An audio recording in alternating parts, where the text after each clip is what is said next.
Today I'm going to show you folks how to make a wet palette and thin down your paints so your models don't look like blobby models. Yeah. Okay, so a wet palette is a way to thin down paints. You're just going to need some simple materials. You could pay about 30, maybe 20 on the cheap side dollars for one, or you can make them for about $7 or $8. So you're going to need some kind of a thin container. I recommend something that's a little bit shallow, kind of like this. The shape does not have to be exact as long as you have a basically flat bottom. Some people will also use the lid as the bottom. I just wouldn't with this one because it's got, you know, a little depression right here. It's just not a totally flat surface. It's not ideal. The bottom line is you just want something flat that can hold some other material. That's step one. Get yourself some of these sandwich containers. Step two is you're going to need parchment paper. Now, this happens to be unbleached, so it's naturally kind of brown colored. You want the white stuff really so you just see what kind of color you have on it, but you basically want this as a semi-permeable layer for your palette, and this is what's actually going to hold your paint and keep it moisturized and keep it thin for you. No, you cannot use wax paper.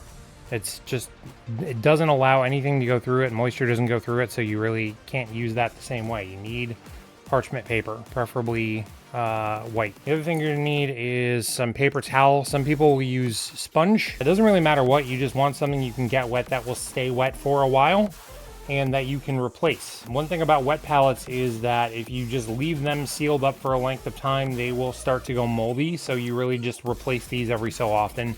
That's kind of why I'm doing this with DIY materials, because you can spend a ton of money on the palette itself, and then you have to buy that company's pads and that company's parchment paper.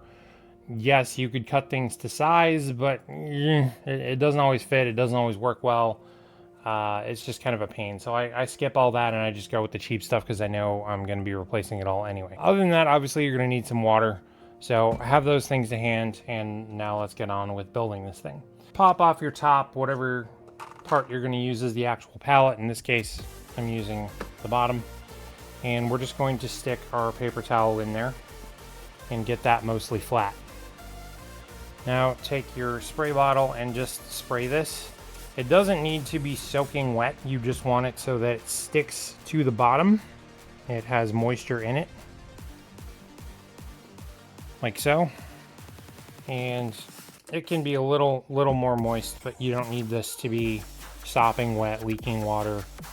Just get it evenly covered. That's kind of why I recommend the spray bottle. And there we go. So there's not a ton of excess water.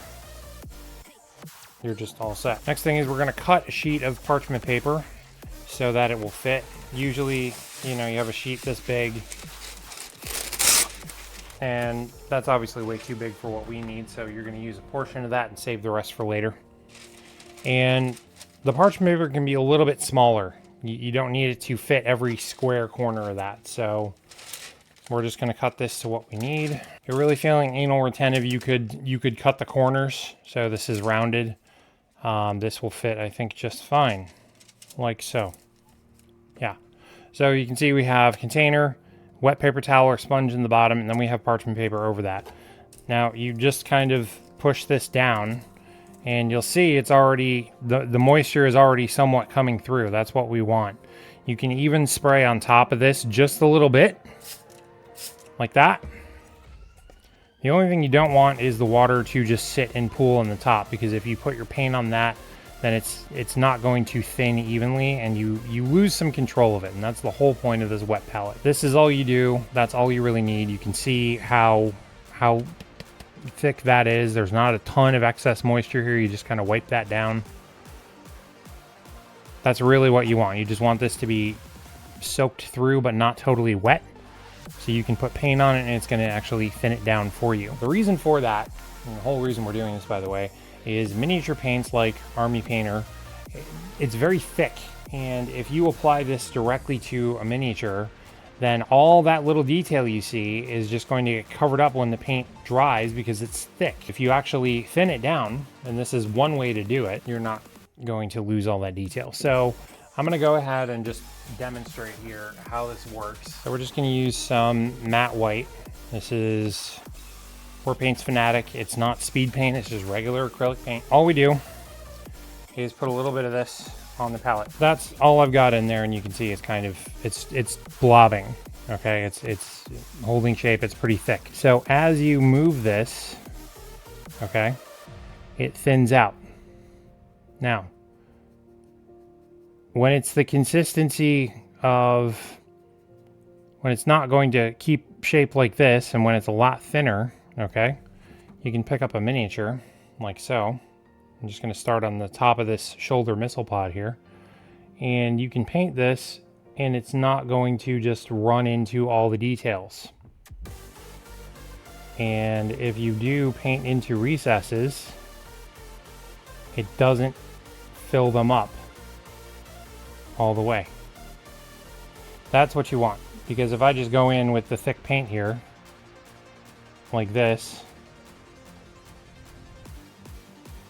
you see how it's just somewhat killed and clogged the detail. It's even kind of clumping up in there. That's what you don't want. But if you thin it with your wet palette, just like that,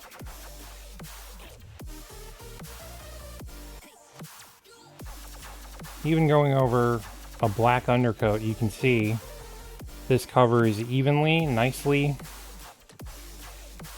and it's not all clumpy, it's not all dry. It doesn't kill the detail in the miniature. That's the goal. That's what you want. You just want to get the paint on the model so as to not destroy the detail, and that's exactly what a wet palette is used for. Two things about this. Like I said, this can mold. You will change out both the parchment paper and the paper towel over time. That's totally fine. The other thing is you can pause your painting with this. Let's say you're painting a bunch of models. Let's say you're batch painting a squad or something like this. You can go for a little while and seal this up, and you can go away and do something else, and this will, you know, when you come back an hour or 2 hours or even sometimes a day later, this will still be pretty wet. So you actually, all that paint you put in there is still perfectly good. And you can just pick up and go right back to the model you were using. That's one of the perks of this. The other is you can mix right in here. If you're mixing colors, you can do that right on this, and it automatically gives you the right consistency you need. This can work with contrast paints, but water does not work best with that. You just need to be aware that you're sort of stretching the paint and stretching the product to something it's not made for. But regular acrylic miniature paints, you will absolutely be able to thin down however you want using this system. I will tell you, one of the reasons I really like wet palettes as opposed to dry palettes, this is a dry palette, just an acrylic plastic palette, and these are plenty cheap, and they can be cleaned and they can be reused. But I don't know if you can see that, you will dry and pool up spare paint, and even though that's not a ton, when your bottle is only this big, you're going through that pretty quickly. So the idea is you waste less using a wet palette, and you have more control of it. And especially now that we're in hotter weather, your paint will dry quickly on your brush, on your model, on a dry palette, a plastic palette, whatever you're using. Doesn't really matter. This will stay wet a lot longer, and you'll be able to go in and re-wet it and reactivate it and do what you need to do for a lot longer time. And you'll use all of this, partly because you don't have that little dome recess where it just kind of sticks in the bottom. You can literally use up all this and you'll know, yeah, I'm out of paint. So that is how you make a wet palette DIY on the cheap. That's how you thin down your paint. That is the level of thinness you want, so you can do a couple of coats and layers. Derek, my homeboy, asked me to show a video on this kind of thing, how to thin paints and what you're going for. This is just a very simple down and dirty tutorial, so I hope that does the job for you. See you on the next one, guys.